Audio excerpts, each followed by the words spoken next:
Scientist বলেন কেউ কোনোদিন সত্যকে চাপিয়ে রাখতে পারে না, সত্য প্রকাশে শুধু সময়ের ব্যাপার। আমাদের জায়গা থেকে সবসময় স্পষ্টভাবে কথা বলতে চাই। বিগত 16 বছরে খুনি শেখ হাসিনা যাকে পটেনশিয়াল থ্রেট মনে করেছেন তাদেরই নানা উপাধি তকমা দিয়ে ব্লেম গেম খেলায় মেতে উঠেছিল। এই গেমে অনেক নিরপরাধ মানুষকে জীবন বলি দিতে হয়েছে। এমনকি শেখ হাসিনা আলেম ওয়ালেমদেরও থ্রেট মনে করে তাদের হামলা মামলা নির্যাতনের মাধ্যমে হত্যা করেছেন। মঙ্গলবার 31 ডিসেম্বর দুপুরে রাজধানী সৌরআদি উদ্যানে ছাত্র শিবিরের সদস্য সম্মেলনে উপস্থিত হয়ে তিনি এমন মন্তব্য করেছেন।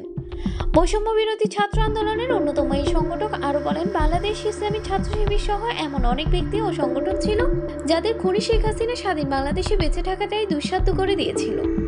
আমরা আমাদের জায়গা থেকে একটা কথাই বলতে চাই, আপনারা সহ অনেক খুনি শেখ হাসিনা যেভাবে প্রেজেন্টেশন করার চেষ্টা করেছিল বাংলাদেশের বর্তমান প্রজন্ম সেটাকে বিশ্বাস করে না। বর্তমান প্রজন্মের ততটুকু বিবেকবোধ আছে বলে ফ্যাসিস্টকে বিতাড়িত করেছে।